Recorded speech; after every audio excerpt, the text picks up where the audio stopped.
Assalamualaikum warahmatullahi wabarakatuh. Perkenalkan, nama saya Priska Dewilansari dari Prodi Keperawatan Belitung. Di sini saya ingin menjelaskan tentang sistem saraf pusat dan sistem saraf tepi. Ini contoh gambarnya. Sistem saraf pusat terdiri dari otak dan sumsum tulang belakang. Otak berfungsi untuk mengatur dan mengkoordinasi sebagian besar gerakan dan fungsi tubuh. Dan fungsi sumsum tulang belakang adalah transmisi pemasukan rangsangan antara periferi dan otak. Sistem saraf tepi terdiri dari saraf kranial dan saraf spinal. Saraf kranial memiliki dua jenis, yaitu saraf kranial sensorik yang bertugas untuk membantu kita untuk mencium bau, melihat, dan mendengar. Saraf kranial intorik bertugas membantu kita mengontrol penggerakan otot kepala dan leher. Saraf spinal berfungsi untuk penghantar informasi berupa rangsangan atau impuls. Ini adalah gambar sistem saraf pusat dari otak. Yang pertama, ada bagian otak yang bernama cerebrum atau otak besar. Itu berfungsi dalam hal-hal yang berhubungan dengan logika, resiko, kemampuan menulis dan membaca. Yang kedua ada hipotalamus. Hipotalamus itu mengendalikan sistem saraf tak sadar, pusat pengaturan emosi, dan epatalamus atau dorongan emosi. Yang ketiga ada kelenjar pituitasi, yaitu menghasilkan hormon pertumbuhan, mengatur sistem endokrin, menghasilkan hormon yang berpengaruh terhadap fungsi otot dan ginjal. Yang keempat ada corpus callosum, itu adalah menjaga keseimbangan gairah dan perhatian.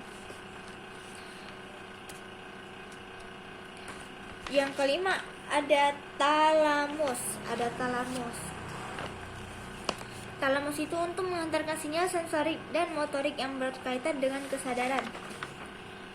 Dan yang keenam ada medula. Medula itu mengandalkan gerakan tidak sadar seperti frekuensi denyut jantung. Dan yang terakhir adalah cerebellum, yaitu mengatur keseimbangan kendali gerakan mata dan mengendalikan gerakan sadar. Selain itu ada juga sistem saraf tepi yang terdiri dari 12 kranial. Ini ada olfaktori,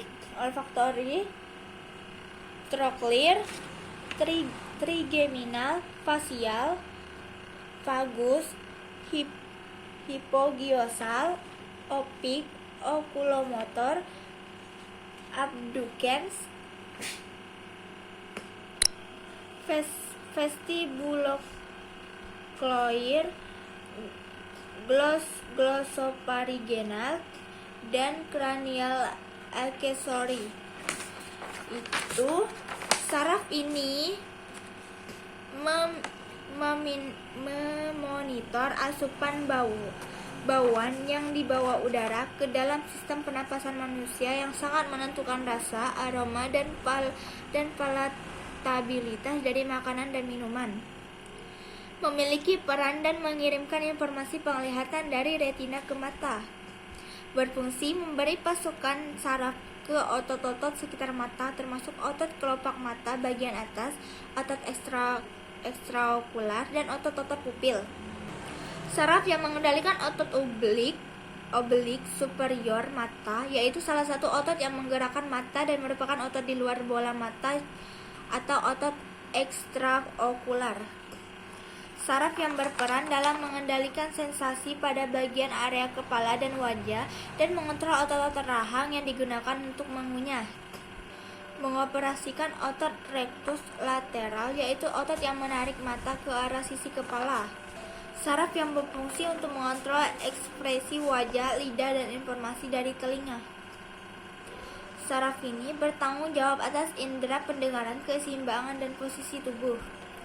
Saraf ini juga berhubungan dengan lidah, tenggorokan, dan salah satu dari kelenjar ludah.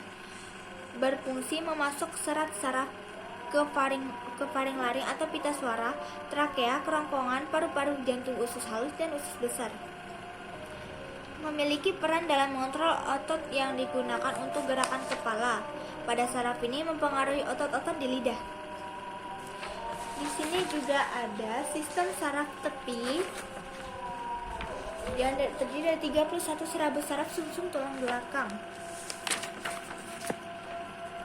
Ini berfungsi sebagai penghubung antara pusat otak dan sumsum tulang belakang dan seluruh organ tubuh, organ dalam, mata, pendengaran, penghidung, kelenjar keringat, kulit, dan otot-otot lainnya.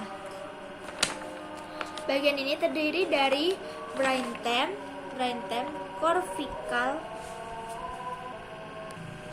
cortical enlargement, delayed pubis, inhibit civification, aroused, inhibit activity of thymo, stimulate release of gestalt, inhibits bell border, format resuscitation, and vaginal contortion.